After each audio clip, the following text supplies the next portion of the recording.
The Vacrian Republic had been the strongest power in the Andromeda sector for over 300 years. Their ships were beautiful and fast, with shields that could stop almost any weapon. Other alien races looked at the Vacrians with respect and sometimes fear. The Vacrians were proud of what they had built and believed nothing could threaten their way of life. Commander, Velith stood on the bridge of the orbital station high above Vacria Prime. He was tall and thin like all his people, with pale blue skin and 4 delicate fingers on each hand. Through the large window he could see his home planet spinning slowly below. The pink and purple clouds looked peaceful from this height. Everything seemed normal until the sensors started screaming. The first Kreth mothership appeared without warning. It was massive, easily the size of a small moon, and its surface looked alive. The hull pulsed and moved like breathing flesh. Dark red and black colors swirled across its exterior. Velith had heard stories about the Kreth swarm, but those were supposed to be legends from the far edges of the galaxy. They were not supposed to be here. More motherships dropped out of hyperspace. 2, then 4, then 7 of them surrounded Vacria Prime like predators circling wounded prey. Between the motherships, thousands of smaller organisms flew in coordinated patterns. These were the Kreth fighters, living creatures bred for war and destruction. Velith immediately ordered all defense fleets to engage. Vacrian warships, sleek and silver, rose to meet the threat. Their energy weapons fired bright blue beams at the approaching swarm. The first volleys hit their targets, and several Kreth fighters exploded in bursts of organic matter. For a moment, Velith felt hope. Perhaps the defense would hold. That hope died quickly. The Kreth adapted within minutes. Their organic hulls shifted and changed, becoming resistant to the energy weapons. What had killed them before now barely scratched their surfaces. The swarm pushed forward, overwhelming the Vacrian ships through sheer numbers and terrifying efficiency. Velith watched in horror as one of his best cruisers was swarmed by dozens of fighters. They latched onto the hull and began eating through it. Within seconds, the cruiser's shields failed and the Kreth poured inside. The ship went dark and tumbled out of formation. 3 more ships followed in the next minute. The aide standing next to Velith was shaking. His voice cracked when he spoke. "Commander, what do we do? Our weapons are not working." Velith knew the truth even if he did not want to admit it. The Vacrian Republic, for all its pride and power, was losing. They were going to lose their planet, their people, everything, unless someone helped them. He turned to the communications officer. "Send a distress call. Send it on all frequencies in every language we know." The communications officer looked surprised. "Sir, we have never asked for help before. The Council will not respond in time, and the other races in this sector are too weak to assist us." "Then we send it to everyone," Velith said firmly. "Even the primitive species. Even the ones we have ignored. Send it everywhere and pray someone answers." The officer worked quickly, encoding the message. Velith spoke into the recorder, keeping his voice as steady as possible. "This is Commander Velith of the Vacrian Republic. We are under attack by the Kreth swarm. Our defenses are failing. We need immediate assistance. To anyone who receives this message, please help us. We are dying." The message went out in hundreds of languages. Vacrian, Thelian, Croxian, Zentari, and dozens more. Near the end of the list was a language the Vacrians barely knew. One they had only learned because protocol required it. Standard English, the tongue of a species called humans from a planet named Earth. Velith knew almost nothing about humans. They came from what the scientific community called a death world, a planet with gravity, weather, and predators that would kill most civilized species within days. Humans had only developed faster-than-light travel about 60 years ago, making them infants by galactic standards. The Vacrians had never bothered to establish formal relations with them, but desperate times meant reaching out to everyone, even the primitives from dangerous worlds. 3 more Vacrian ships exploded in the distance. The station shook as a Kreth fighter rammed into the lower docking bay. Alarms blared throughout the corridors. Velith sent the message one more time and then ordered his staff to evacuate to the planet's surface. As he ran toward the escape pods, Velith wondered if anyone would come. The Galactic Council was slow and bureaucratic. They would debate for weeks before deciding to act, and by then, Vacria Prime would be a dead world. The neighboring species were either too weak or too far away to help in time. The escape pod launched, carrying Velith and 5 others toward the planet below. Through the small window, he watched the orbital station break apart as Kreth organisms tore it to pieces. The beautiful structure that had orbited his world for 2 centuries was gone in minutes. The pod crashed hard in the northern continent, far from the major cities. Velith and his group stumbled out into the forest. Even here, they could see the battle in the sky. Bright flashes of weapons fire lit up the evening darkness. Ships fell like dying stars, burning as they entered the atmosphere. Days passed. Velith and his survivors moved from shelter to shelter, always running, always hiding. The Kreth had landed ground forces in the cities. Reports came in of entire populations being consumed. The beautiful capital city of Theron, with its crystal towers and floating gardens, was now a feeding ground for organic horrors. Velith sat in a bunker beneath an abandoned factory, listening to the fading communications from other survivors. His aide, a young male named Corin, was trying to keep the old communications equipment working. The power flickered constantly and they were running low on supplies. "Commander," Corin said quietly, "do you think anyone heard our call?" Velith did not know how to answer. 3 days had passed since they sent the distress signal. 3 days of silence from the wider galaxy. The Kreth controlled the orbital space now, and any rescue fleet would have to fight through that blockade. What force in this sector had the strength to challenge 7 motherships? Then the sensors picked up something new. Corin sat up straight, his eyes wide. "Commander, I am detecting hyperspace signatures at the edge of the system. Multiple ships are arriving." Velith felt his heart skip. Could it be? Had someone actually come? He moved to the console and looked at the readings. 12 ships, medium-sized by galactic standards. The configuration was unfamiliar. These were not Galactic Council vessels or any design he recognized. Corin pulled up what little information their damaged systems could gather. He translated the identification codes and looked up with confusion. "Sir, they are human ships." "The primitives from Earth, they came." Velith stared at the screen in disbelief. Humans, the Deathworlders. The species his people had dismissed as too young and too primitive to matter. They had crossed the void to answer a call from strangers. In orbit above Vacria Prime, Captain Jake Morrison stood on the bridge of the UHNS Valkyrie. He was a large man by human standards, with broad shoulders and hands scarred from years of military service. His gray eyes studied the tactical display showing the Kreth blockade. Behind him, his crew worked at their stations with quiet efficiency. Lieutenant Sarah Blake, his second-in-command, stepped up beside him. She was younger than Jake, with dark skin and sharp, intelligent features. Her voice was calm despite what they were seeing. "Sir, tactical analysis confirms 7 motherships and approximately 4,000 fighter-class organisms. The Vacrians are down to less than 10% of their original fleet strength." Jake nodded slowly. He had seen bad situations before during the Outer Rim conflicts with pirates and raiders. But this was different. This was an organized extinction event. The Kreth were not here to conquer or steal. They were here to consume. The other 11 ships in the human fleet held position around the Valkyrie. Frigates, destroyers, and 2 heavy cruisers. Not a massive force by any measure. But every ship was crewed by men and women who had volunteered for this mission. When the Vacrian distress call reached human space, the response had been immediate and unanimous. They were going. Jake opened the fleet-wide channel. His voice carried to every ship and every crew member. "All hands, this is Morrison. I know what you are thinking. I know those motherships look impossible. I know we are outnumbered. But here's what I also know.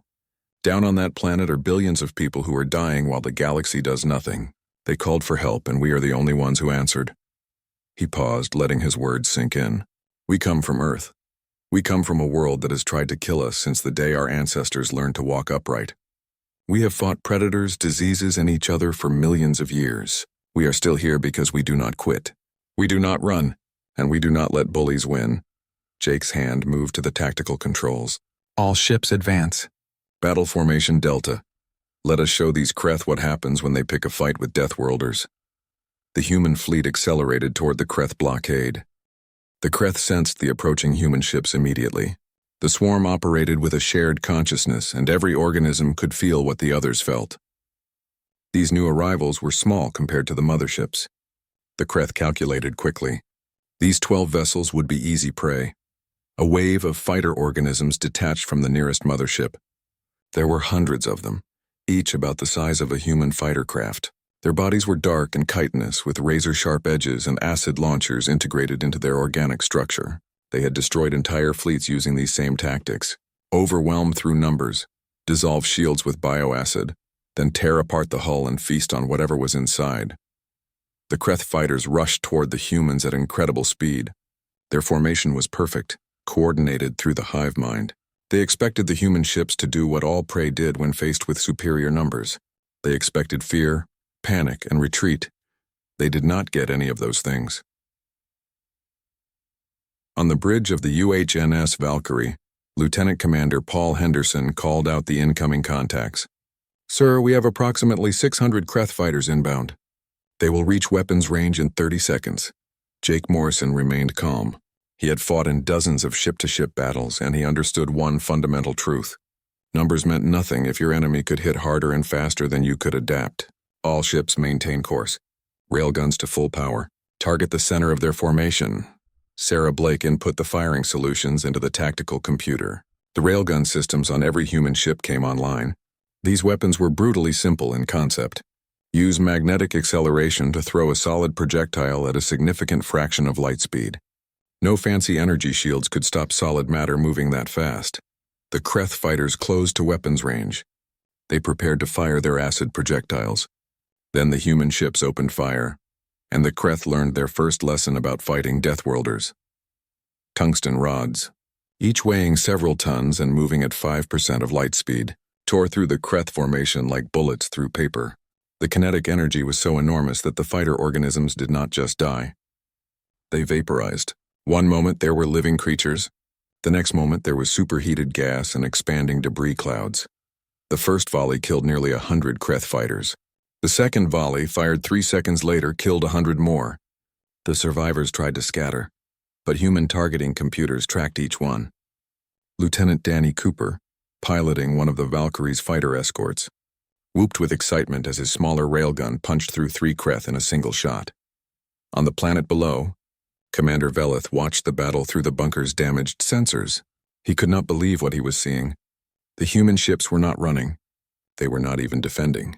They were attacking, driving straight into the Kreth swarm like predators chasing prey.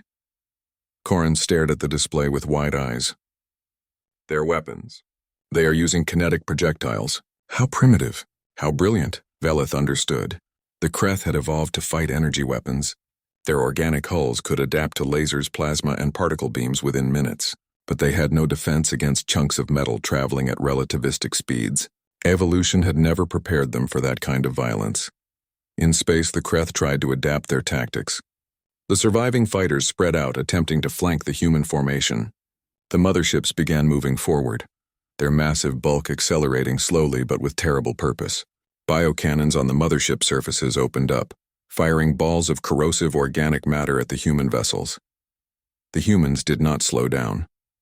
Commander Lisa Brennan, leading the frigate squadron from the UHNS Phoenix, gave her orders with icy precision. "Evasive pattern, Gamma. Keep moving. Do not let them get a target lock." The human ships danced through space with a grace that shocked the watching Vakrians. Their maneuvers pulled forces that would have killed most species. 7, 8, sometimes 9 gravities of acceleration as they dodged and weaved. But humans came from a heavy gravity world. What would crush a Vakrian only made a human grunt with effort. Jake brought the Valkyrie into range of the nearest mothership. The biocannons tracked his ship, but he was already moving, rolling the Valkyrie on its axis while maintaining forward momentum. A ball of acid passed through the space his ship had occupied a second before. "Sarah, I need a weak point on that mothership," Jake said. Sarah studied the sensor data. The mothership's surface was covered in organic nodes that pulsed with biological energy. She highlighted a cluster near what looked like a primary sensory organ. "There, sir. Those nodes seem to be part of its neural network. If we can damage enough of them, we might disrupt its coordination." Jake smiled. It was not a pleasant smile. "All ships concentrate fire on the designated coordinates. Let us give this thing a headache." The human fleet focused their railguns on a single point of the mothership's hull. Tungsten rods slammed into the organic surface, punching through layers of bioarmor. The mothership shuddered and its movements became erratic. The Kreth fighters that had been coordinating perfectly suddenly flew in confused patterns. Lieutenant Danny Cooper saw his opportunity. He dove his fighter toward the mothership's surface, weaving between the organic turrets. His weapons were smaller than the capital ship railguns, but they were still deadly. He targeted the damaged section Sarah had identified and fired everything he had. The explosive rounds burrowed into the mothership's neural cluster and detonated. Biomatter erupted into space, freezing instantly in the void. The mothership's entire forward section went dark. It was not dead, but it was hurt. Paul Henderson reported from the navigation station. "Sir, we have successfully damaged one mothership, but the other 6 are moving to intercept, and we have more fighters inbound, at least 1,000 this time." Jake checked his tactical display. The human fleet had destroyed or disabled nearly 800 Kreth fighters in the first engagement. They had damaged one mothership, but they were taking hits too. The Valkyrie's shields were down to 70%. The destroyer UHNS Ranger reported hull breaches on 3 decks. This was going to be a long fight. Lisa Brennan's frigates formed a defensive screen around the heavier cruisers. Her ship, the Phoenix, took a direct hit from a biocannon. The acid ate through the outer armor plating, and she felt the deck shudder beneath her feet. "Damage report," she barked. "Hull breach on deck 4. Sealing now." "Shields at 40%, her tactical officer replied. Lisa gritted her teeth. "Reroute power from life support on unoccupied decks. Bring shields back up, and keep firing." The battle had been raging for 2 hours now. The humans refused to break. Every time the Kreth tried a new tactic, the humans countered. When the swarm tried to surround them, the human ships formed a defensive sphere and fired outward in all directions. When the Kreth sent suicide fighters loaded with explosives, human point defense systems shredded them before they could get close. Captain Melissa Grant, commanding the heavy cruiser UHN's Thunder, brought her ship alongside the damaged mothership. Her main cannon, larger than anything else in the fleet, had been charging for the past 10 minutes. Target locked. Firing main weapon. The Thunder's coil gun fired with a recoil that pushed the massive cruiser backward despite its thrusters compensating. The projectile was a rod of depleted uranium wrapped in high explosives, fired at 8% of light speed. It hit the already damaged mothership and punched completely through it. The explosives detonated inside the mothership's core. For a moment, nothing seemed to happen. Then the entire structure convulsed. Cracks appeared across its surface, glowing with internal fires. The mothership began breaking apart, huge chunks of biomatter spinning off into space. On the Valkyrie's bridge, Sarah reported with barely contained excitement. "Mothership 1 is breaking up." "Confirmed kill." The crew cheered, but Jake raised his hand for silence. "Good work, everyone. But we have 6 more to go. Stay focused." The Kreth swarm reeled from the loss of one of their motherships. It was the first time in their expansion across this region of space that they had lost one of their primary vessels. The hive mind struggled to process this new information. These humans were supposed to be weak. They were supposed to be primitive. The remaining 6 motherships changed their tactics. Instead of using fighters to swarm the humans, they began advancing as a group. Their biocannons fired in coordinated volleys, trying to overwhelm the human shields through concentrated fire. At the same time, they released a new type of organism. These were larger than the fighters, with thick armor plating and powerful ramming prows. Paul Henderson identified them on sensors. "Sir, we have heavy assault organisms approaching." They looked built to ram ships. Jake had seen this kind of tactic before. Desperate enemies always resorted to ramming when their other weapons failed. "All ships, do not let them get close. Focus fire on the assault organisms. Sarah, plot an intercept course for Mothership 2. If we can take down another one, the rest might lose their nerve." The battle entered its 3rd hour. Human ships weaved between streams of bioacid and waves of Kreth organisms. The Phoenix lost its forward shield generator and had to fall back for emergency repairs. The Ranger took heavy damage to its engine section and was operating at half speed. But the humans kept fighting. The 4th hour of battle brought a critical moment. The UHNS Ranger, already damaged and struggling with reduced engine power, found itself cut off from the main fleet. 3 Kreth assault organisms had broken through the defensive line and were converging on the destroyer from different angles. Captain Roger Blake commanded the Ranger. He was a veteran of 20 years in the human navy, and he knew when his ship was in trouble. His shields were down to 15%. His main railgun had overheated and was offline for repairs. The secondary weapons were running low on ammunition. "Sir, we cannot outrun them," his tactical officer reported. The young woman's voice was steady, but Roger could hear the fear underneath. Roger looked at his crew. They were tired, battered, but not broken. He opened the shipwide channel. "All hands, this is the captain. We are about to be rammed by hostiles. Brace for impact. Damage control teams, stand by. And remember, we do not go down easy. The first assault organism hit the Ranger on the port side. The impact threw everyone on the bridge to the deck. Alarm screamed as the hull buckled. The creature's ramming prow punched through 3 decks before its momentum was stopped by the internal support structure. Before Roger could get back to his feet, the second organism hit from above. More alarms, more damage. The Ranger was being torn apart. But the ship's crew did not panic. They had trained for this. Every human naval officer knew that space combat was brutal and unforgiving. Jake Morrison saw the Ranger's situation on his tactical display. "Sarah, get the Thunder and Phoenix to the Ranger now." Full speed, but help was too far away. The third assault organism was lining up for its attack run when something unexpected happened. Lieutenant Danny Cooper, his fighter nearly out of ammunition and running on fumes, placed his craft directly in the organism's path. Danny's hands moved across the controls with the calm precision of someone who had already made peace with his decision. He armed his fighter's self-destruct sequence and set it for a 5-second delay. Then he aimed his fighter at the assault organism's head and pushed his throttle to maximum.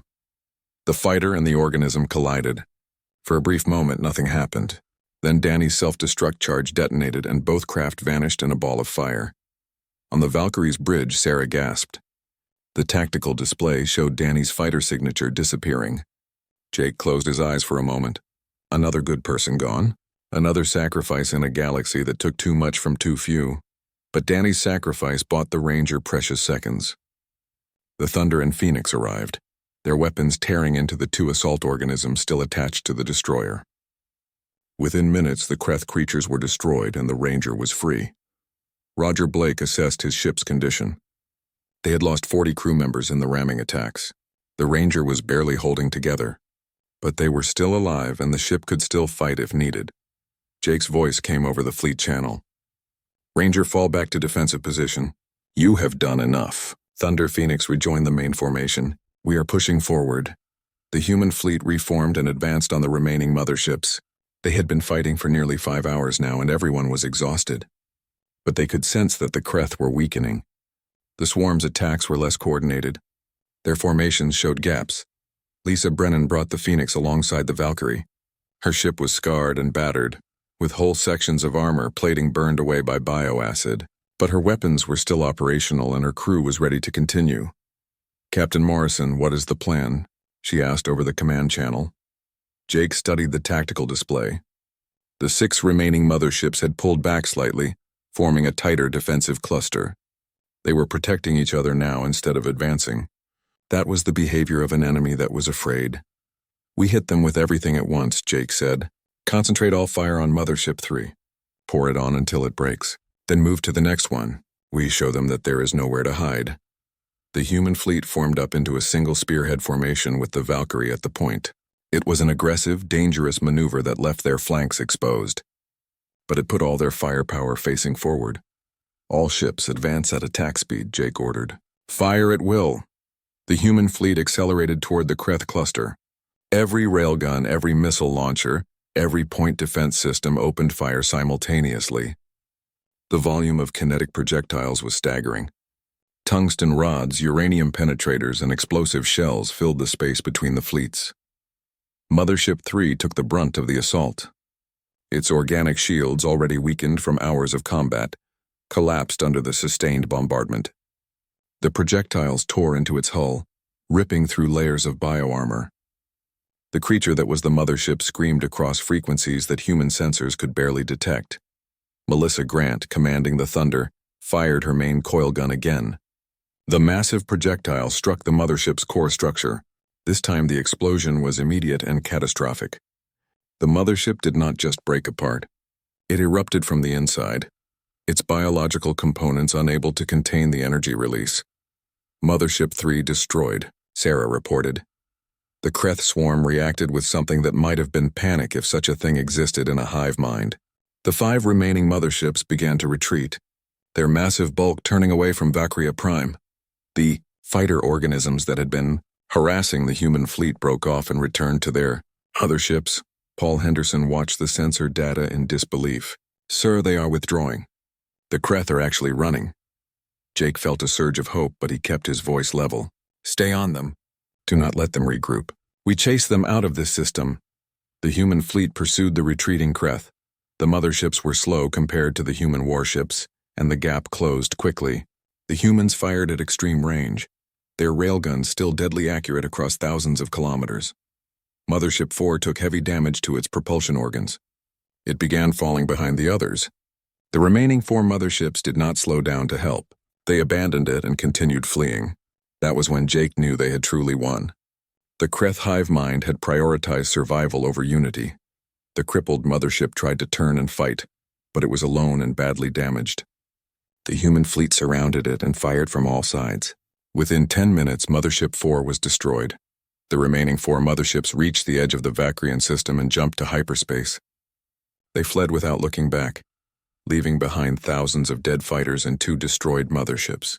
The Kreth swarm, which had never retreated in living memory, had been driven away by 12 human ships.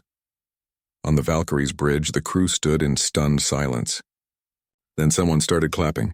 Within seconds, the entire bridge erupted in cheers. They had done it. They had saved Vacria Prime.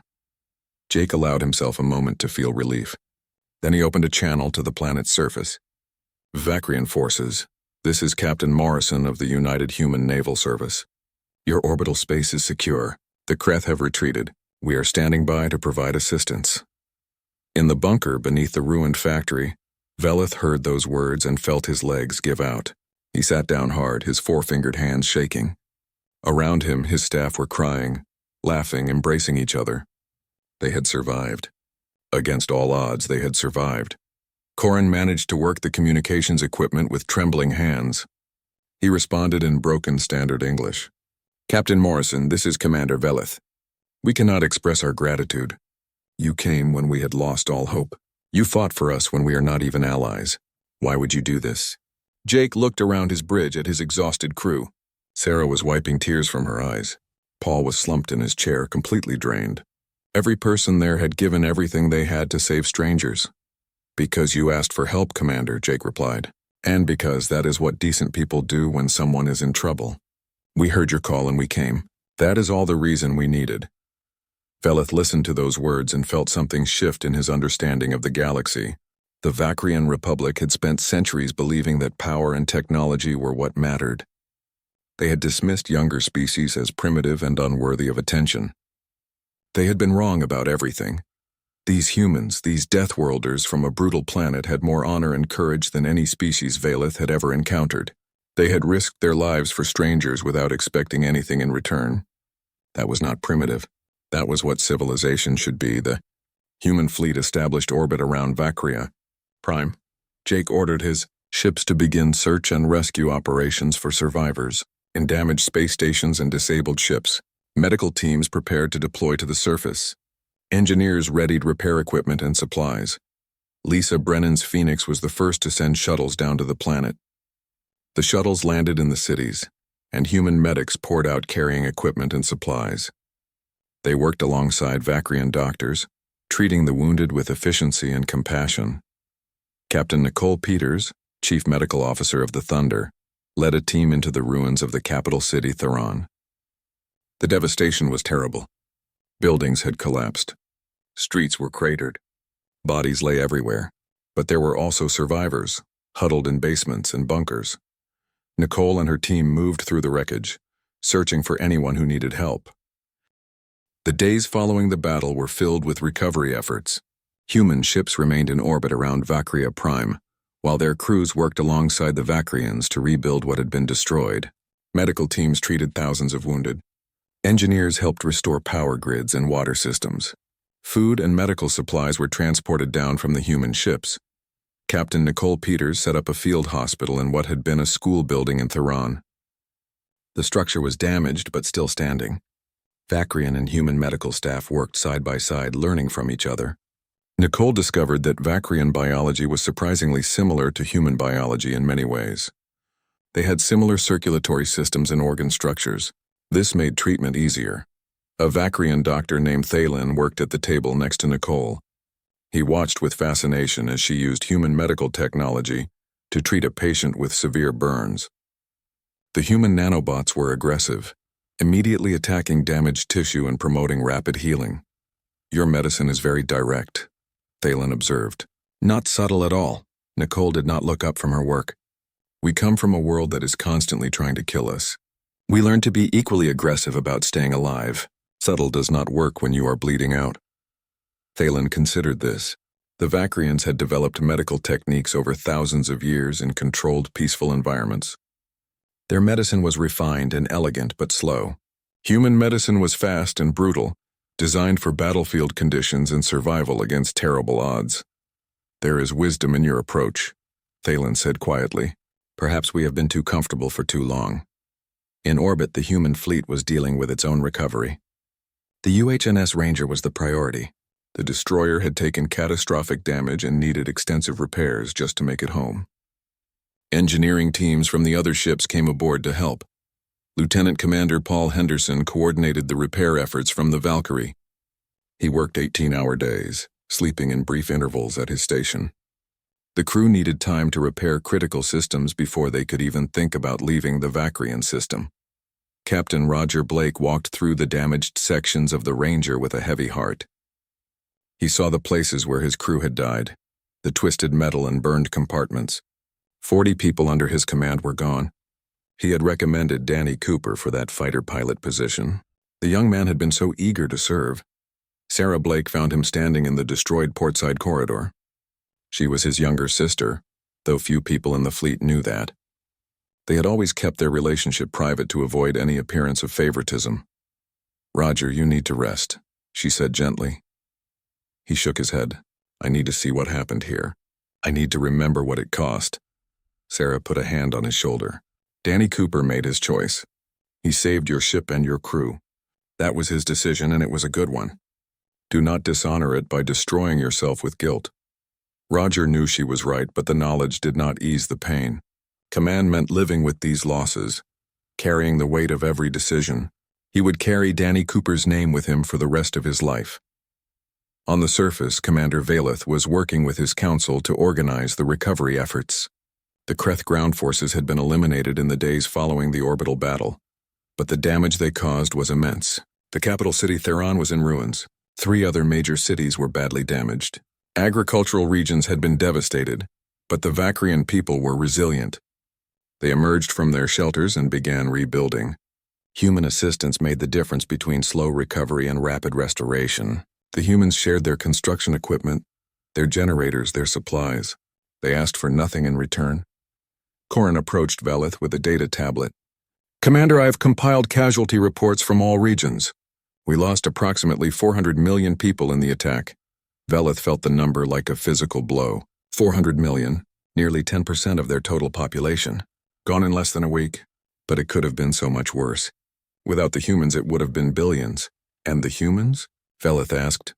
They lost 63 crew members during the orbital battle and another 12 in rescue operations on the surface. Their ships are damaged, several critically. They have given us a significant portion of their supplies, which will delay their own return home. Veleth looked at the numbers and felt shame. The Vakrian Republic had dismissed humanity as primitive and unworthy. Now those same humans were sacrificing their supplies and delaying their journey home to help strangers. The contrast could not be more stark. He made a decision. "Corin, contact the High Council chambers. I need to address them immediately." The High Council was the ruling body of the Vakrian Republic. 12 individuals elected from the most accomplished scientists, philosophers, and administrators. They had ruled wisely for generations, but Veleth believed they had become complacent. The Kreth attack had exposed their weakness. The council convened in an underground facility, one of the few government buildings still functional. Veleth stood before them, still wearing his damaged uniform from the battle. He had not bothered to clean up or present himself properly. Let them see what war looked like. "Honored Council," Veleth began, "I stand before you to make a recommendation. We must form an alliance with humanity immediately. We must share our technology with them without restriction, and we must support their efforts to establish a stronger presence in this region of space." One of the council members, an elderly female named Serana, spoke up. "Commander, we appreciate what the humans did for us, but an alliance? Sharing our technology? They are barely out of their home system. What could they offer us?" Veleth felt his temper flare. What could they offer? They offered their lives, Counselor. They came when the Galactic Council did nothing. They fought when no one else would. They bled for us when we are not even their friends. If that is not worthy of alliance, then I do not understand the meaning of the word. Another counselor, a male named Drexen, interjected. The commander is emotional. Understandable given what he experienced. But we must think long-term. An alliance with a primitive species could damage our standing with the council. Veleth stepped forward, his voice cold. The council abandoned us. They sat in their chambers and debated while we died. The humans, these so-called primitives, saved 4 billion of our people. If the council has a problem with us allying with humanity, then perhaps we need to reconsider our relationship with the council. The chamber fell silent. No one had ever spoken of leaving the Galactic Council. It was unthinkable, but Veleth's words carried weight. He was not just a military commander. He was a survivor of the Kreth attack, a witness to both the Council's failure and humanity's courage. Serana spoke again, more carefully this time. What exactly are you proposing, Commander? Veleth laid out his plan, a formal military and economic alliance between the Vakrian Republic and humanity. Complete technology transfer in both directions, though he acknowledged humanity had more to gain initially. Joint defense agreements and training programs. Most importantly, the Vakrians would help humanity establish themselves as a major power in the region. We have the technology, Veleth said. They have the will and the courage. Together we could create something the galaxy has never seen. A true partnership between species based not on politics or economics, but on mutual respect and shared values. The council debated for hours. Some members were enthusiastic. Others were cautious. A few were openly opposed. But in the end, the vote was 8-4 in favor. The Vakrian Republic would extend an offer of alliance to humanity. Veleth carried the news to Jake Morrison personally. He took a shuttle up to the Valkyrie and was escorted to the captain's ready room. Jake was reviewing damage reports when Veleth entered. The human captain stood and offered a hand in the human gesture of greeting. Veleth shook it carefully, aware of how much stronger human hands were. Commander Veleth, welcome aboard, Jake said. What can I do for you? Veleth sat down and placed a data tablet on the desk. Captain Morrison, I come bearing an official proposal from the Vakrian High Council. We wish to form a formal alliance with humanity. We also wish to share our technology with your people, without restriction or cost. Jake looked surprised. He picked up the tablet and scrolled through the proposal. His eyes widened as he read the details. Shield technology, advanced sensors, faster-than-light engines that were generations ahead of human designs, medical technology, manufacturing techniques, everything. This is extraordinarily generous, Jake said slowly. But Commander, we cannot accept payment for doing what was right. Veleth smiled, a gesture he had learned from watching the human crew. It is not payment, Captain. It is investment. You showed us something we had forgotten. You showed us what it means to stand for others, to fight for what is right regardless of cost. We want to help humanity become the force for good that the galaxy desperately needs. Jake was quiet for a moment. Then he extended his hand again. On behalf of humanity, I accept. But I need to make something clear, Commander. We did not come here to gain technology or power. We came because you asked for help. That will not change. If others call for help in the future, we will go, regardless of what we might gain from it. Veleth shook his hand firmly. 6 months had passed since the Battle of Vakria Prime. The human fleet had returned home to Earth, where they received a welcome worthy of heroes. Parades were held in their honor. The 63 crew members who died were given state funerals with full military honors. Their families received medals and the gratitude of humanity. Captain Jake Morrison found himself promoted to admiral and given command of a new joint task force. The United Human Naval Service had expanded rapidly, adding new ships and crew members. But the most significant change came from the Vakrian technology transfer. Human ships now mounted shields that could withstand tremendous punishment. Their sensors could detect threats across entire star systems. Their engines could cross vast distances in a fraction of the time. The UHNS Valkyrie had been completely rebuilt. Jake walked through its corridors and barely recognized the ship he had commanded during the battle. Everything was newer, better, stronger. The integration of human and Vakrian technology had created something remarkable. Commander Sarah Blake, now promoted and serving as Jake's second-in-command, met him in the new bridge. The space was larger, with more stations and better displays. But Jake had insisted on keeping the same command chair. Some things should remain familiar. "Admiral, the fleet is assembled and ready for departure," Sarah reported. 8 human ships and 4 Vacrian vessels. All systems are operational. Jake looked at the display showing the joint fleet.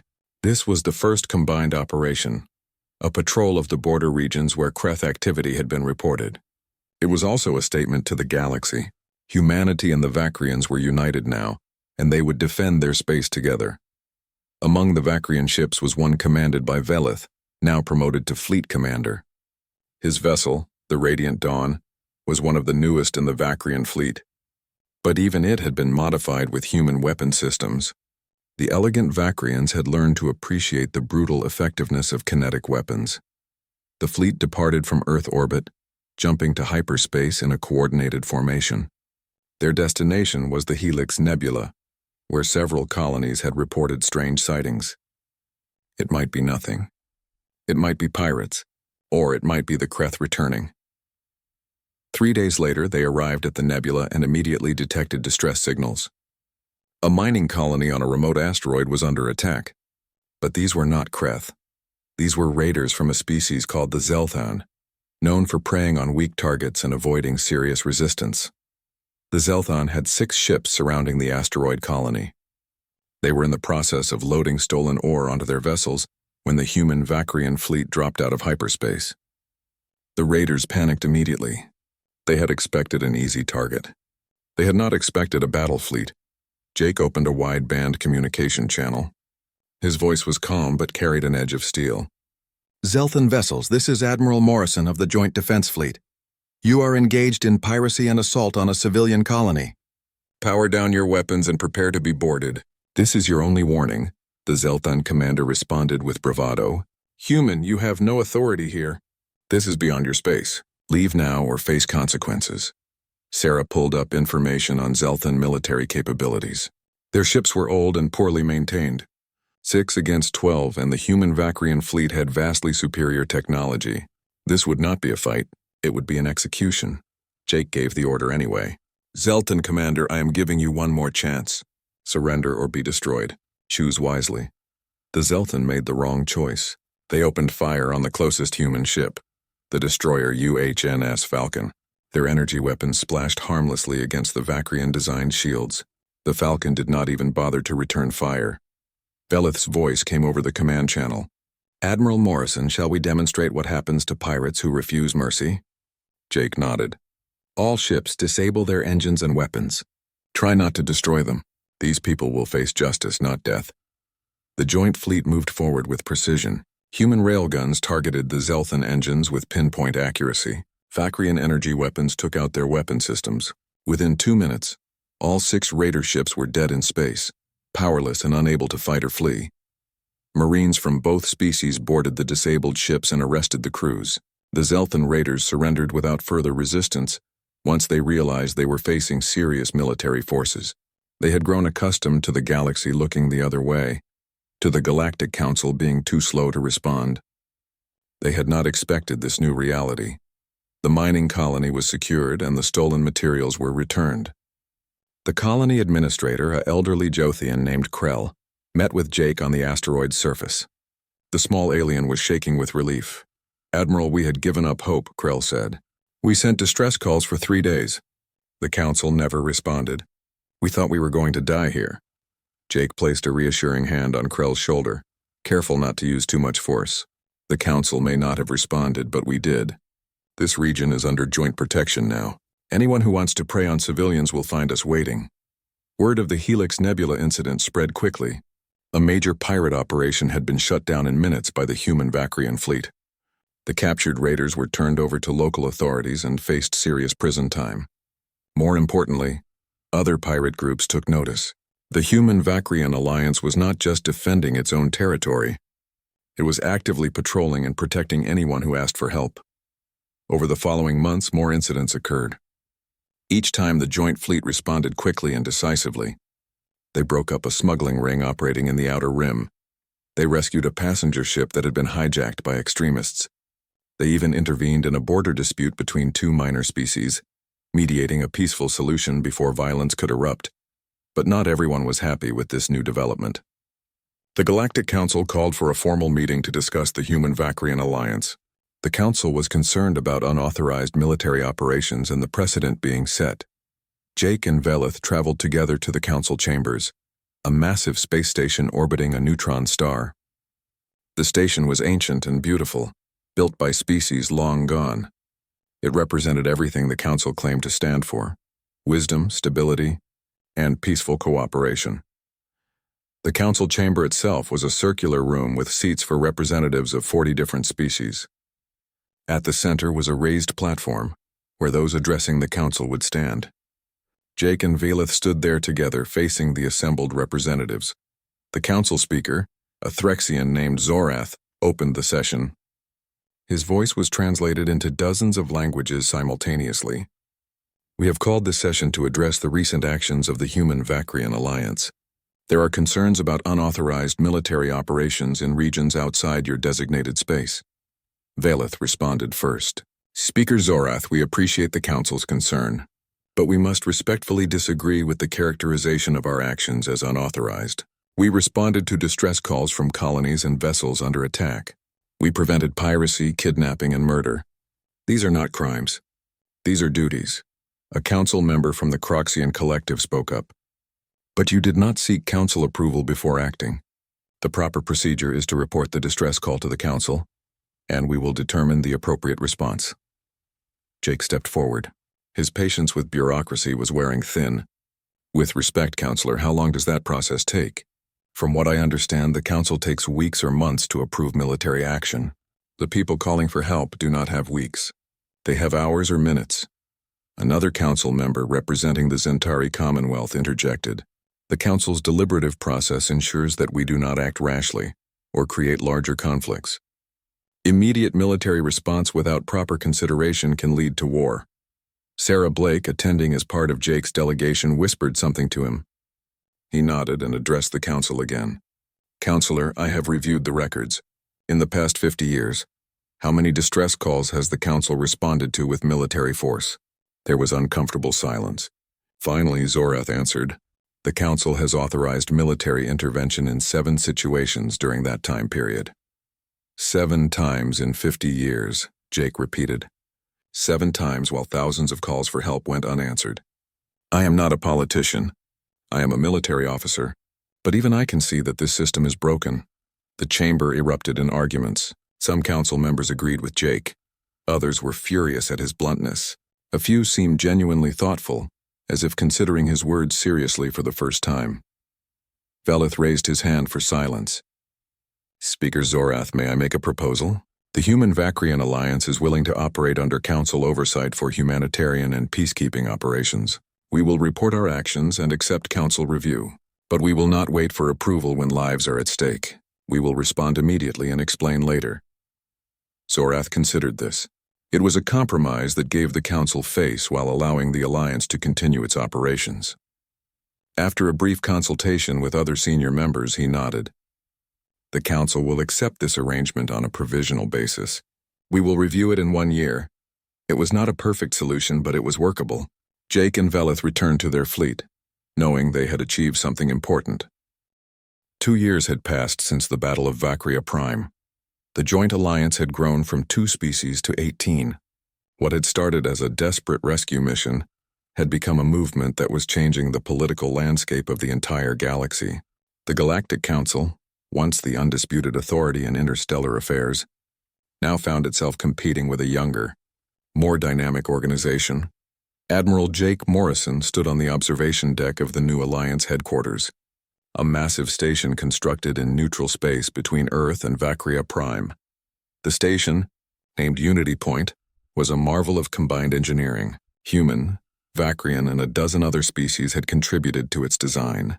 It was not the largest or most beautiful station in the galaxy, but it represented something important.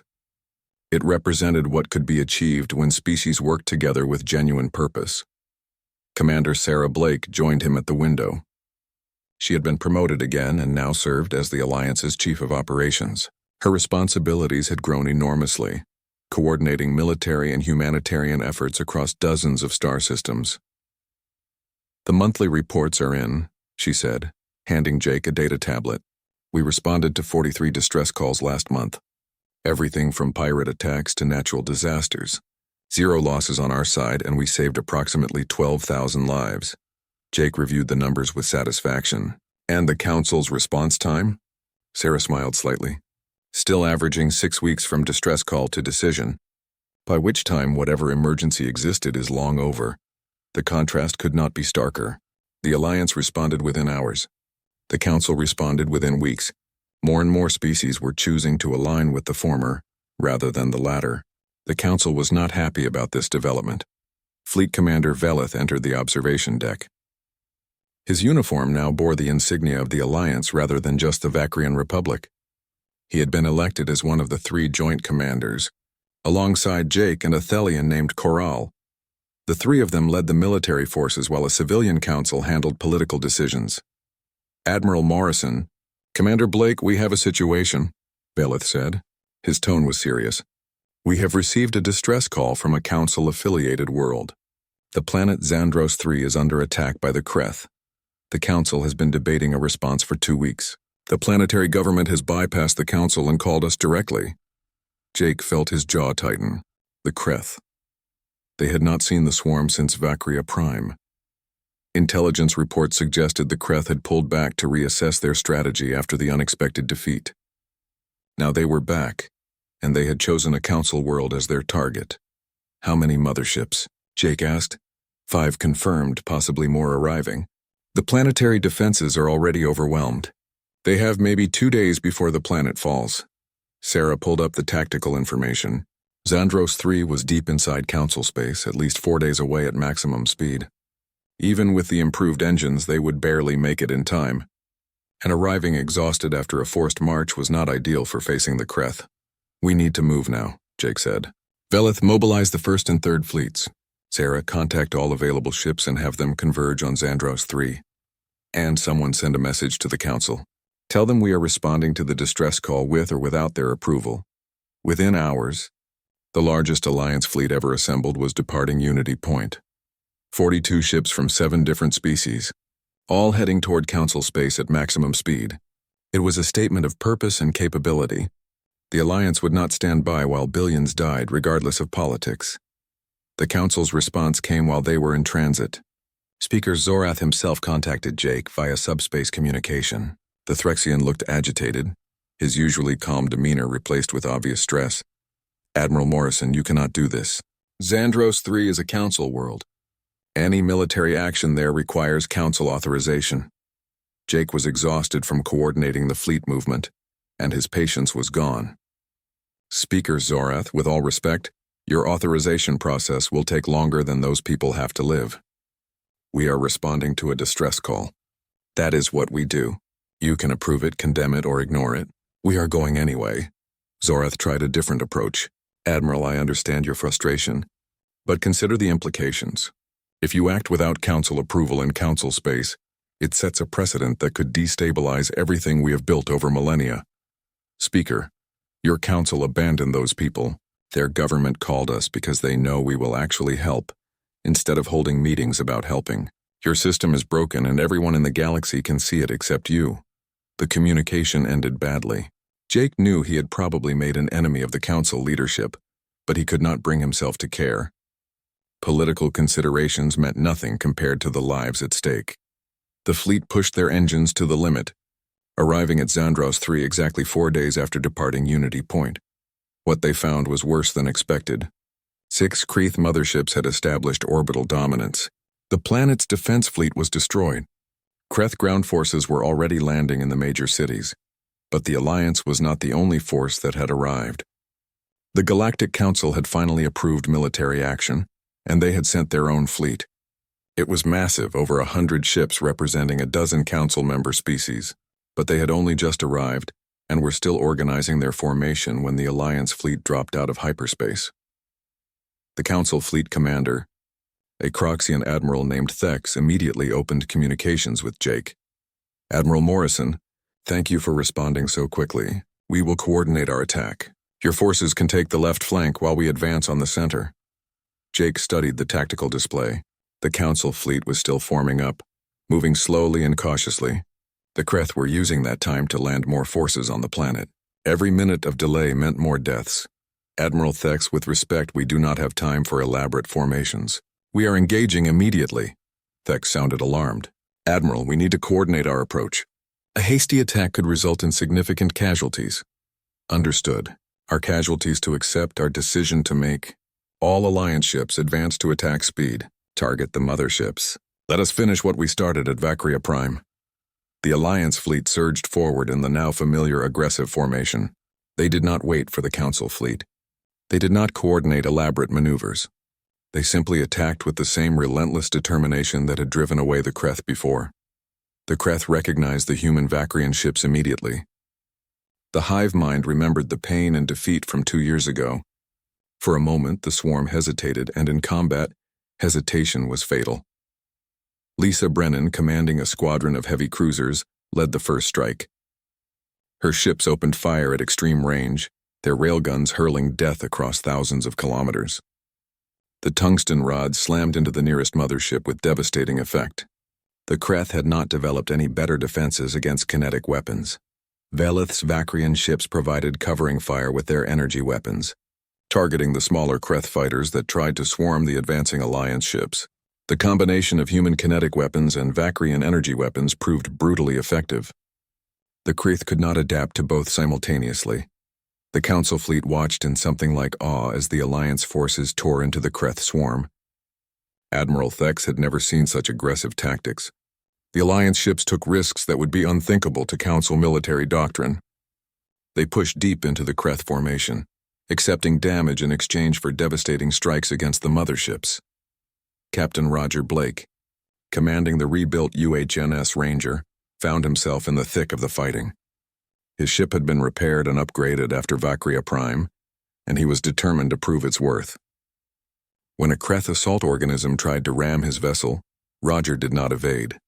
Instead, he turned directly toward it and fired his main cannon at point-blank range. The organism exploded, and the Ranger flew through the debris field without slowing. Nicole Peters, now serving as Chief Medical Officer for the entire Alliance fleet, coordinated medical response from Unity Point. She could not be in the battle, but she made sure that every ship had proper medical support and that evacuation procedures were ready if needed.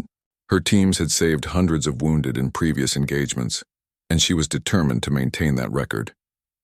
The battle raged for 8 hours.